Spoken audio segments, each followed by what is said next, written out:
Salut à tous. Alors, bienvenue. Ça fait quand même 2 jours qu'on ne s'est pas vu. J'espère que vous portez bien. C'est toujours votre ami, celui qui est là pour vous booster chaque jour. Car je pense que c'est en éveillant les consciences que nous pouvons développer notre Afrique, tout ça.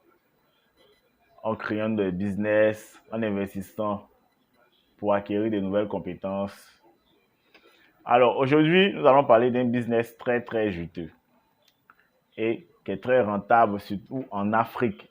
Le business des taxis, communément appelé les VTC, Nyango ou Uber. Alors, comment cela se passe?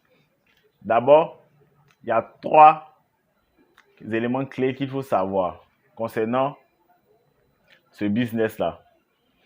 D'abord, la première clé, c'est de trouver le gestionnaire. Identifier celui qui va gérer vos véhicules ou votre véhicule. C'est très important. Le gestionnaire. Ayez une fiche de conduite par rapport aux différentes qualités que votre gestionnaire doit avoir pour mener à bien votre activité de taxi, de Nyango ou de Uber. Alors, moi, ce que je recommande, pour être débutant, il est préférable de vous-même gérer votre véhicule ou vos véhicules en insérant par exemple des GPS. Les GPS, aujourd'hui, c'est assez flexible. Ça permet de savoir en temps réel où vos véhicules se trouvent, où le chauffeur se trouve précisément. Donc, faites un effort, peu importe votre emploi du temps chargé, gérez vous-même votre propre véhicule. Cela vous permettra de voir en moyenne comment les chauffeurs aussi se comportent sur le terrain, les difficultés, et d'aviser pour les années à venir. Donc, je vous conseille vivement d'être votre propre gestionnaire avant de songer à déléguer à une tierce personne. Ensuite, donc, trouvez d'abord le gestionnaire. Donc, on considère que vous êtes d'abord votre propre gestionnaire. Ensuite, on va passer à l'achat du véhicule. Et ça, c'est un élément assez important, l'achat du véhicule. Quel type de véhicule vous devez avoir? Neuve, vieille, une vieille voiture? Bon, ça va dépendre. Mais ce qui est conseillé, c'est de prendre toujours un véhicule neuf qui a pratiquement moins de 200 000 kilométrage. Je crois que c'est raisonnable. C'est un véhicule qui n'a pas conduit assez longtemps, qui a encore les capacités de conduire sur le territoire africain. Donc, on part du fait que vous trouvez votre véhicule. Vous pouvez l'avoir au moins à 5 millions. Normalement, les bons véhicules, vous prenez quelqu'un qui s'y connaît. Si vous n'avez pas assez d'expérience pour voir les différentes failles ou en termes de technique pour dénicher le véhicule idéal, référez-vous à un mécanicien. En général, ce sont ces personnes-là qui vont vous permettre, qui vont confirmer si ce véhicule est vraiment bon ou pas. Ou des personnes aussi expérimentées qui ont eu déjà conduit plusieurs véhicules. C'est assez important. Donc, après l'achat du véhicule, vous allez, en troisième position, vous allez vous trouver un chauffeur. Moi, déjà, ce que je recommande, c'est de limiter la tranche d'âge. Prenez des personnes qui sont assez responsables. C'est assez important. Donc, vous pouvez limiter de 35 à 55 ans. Dans cette tranche d'âge, et selon les expériences de certains propriétaires de véhicules, ces personnes-là sont assez mûres, conscientes par rapport aux jeunes qui ont moins de 30 ans ou 30 ans. Déjà en Afrique, pour des jeunes qui ne sont pas assez conscients de leur avenir ou de la vie qu'ils ont, des opportunités également, ils vont vous bousiller votre véhicule. Donc, prenez des personnes assez responsables, comme de la famille, qui ont des charges, qui savent que ce travail-là, cette opportunité-là, dépend également de la survie de leur famille. Donc, il aura plus d'implications lorsqu'ils vont travailler, lorsqu'ils vont conduire votre véhicule, ils vont prendre soin du véhicule. Donc, c'est assez important.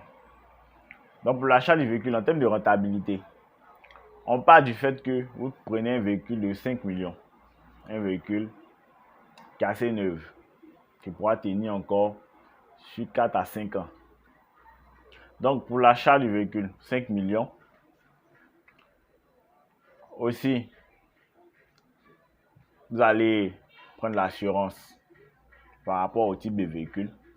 Donc, ça, c'est à vous de voir quel type d'assurance vous allez voir. Mais plus tu prends de l'assurance une longue durée, plus les assureurs te font une réduction. Donc, je crois que c'est une bonne affaire.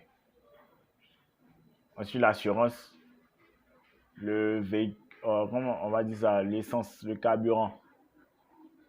Voilà, sur l'année. Mais ce qui est bon déjà, en termes de rémunération, vous avez un véhicule assez neuf ou peu importe le type de la marque, mais que votre véhicule soit neuf. Donc, nous pouvons vous dire, en termes de rémunération, la plupart du temps, c'est de 20 000 par jour. 20 000 par jour. Donc, le propriétaire a 5 jours et le chauffeur a le week-end, le samedi, pour lui toute la journée. Et le dimanche, le chauffeur se repose, la voiture se repose. Ou si vous voulez, vous-même pouvez utiliser le dimanche pour conduire votre véhicule et compléter encore les revenus. Là, ça dépendra de vous. Mais le chauffeur a un jour dans la semaine pour lui qui est le samedi, le week-end. Donc, par semaine, vous allez vous trouver avec pratiquement 100 000 francs par semaine. Donc, le mois, 400 000 francs par semaine, au moins. Donc, sur 12 mois, ça vous fait 4 800 000. Sur 12 mois, 4 800 000. Donc, sur pratiquement 12 mois, donc 1 an, 2 mois, vous retirez votre véhicule, vous retirez votre capital de départ, ce qui vous permettra d'acheter encore un autre véhicule. Donc, ici, je vous parle de cela parce que je veux que vous pensiez business. Aujourd'hui, sans le business, c'est le seul moyen de nous enrichir et d'être assez indépendant. Pensons business, pensons à toujours fructifier notre activité. C'est assez important. Donc, en somme, les 3 éléments, vous devez être votre propre gestionnaire. C'est assez important. Gérez vous-même votre propre véhicule dans les débuts. En deuxième élément, l'achat du véhicule. Voilà, acheter un véhicule assez neuf, c'est très important. Un véhicule neuf. Et en troisième position, le chauffeur. Essayez de limiter la tranche d'âge. Trouver des personnes assez responsables, des personnes conscientes. Donc, c'est assez important. Donc, j'espère que cette vidéo vous boostera, vous permettra de voir les différentes opportunités dans le business des taxis en Afrique. Donc, si vous avez aimé cette vidéo, likez, abonnez-vous à ma page, activez la cloche de notification et commentez. Je peux également vous aider, également en termes d'astuces et plein d'autres pour pouvoir mieux gérer vos véhicules. Si prête à Dieu, on se retrouvera pour une autre vidéo et pour dénicher encore de nouvelles opportunités d'affaires qui vous permettra également de vous prendre en charge avec si peu, pas forcément de gros moyens. C'est assez important. Alors, portez-vous bien et À la prochaine.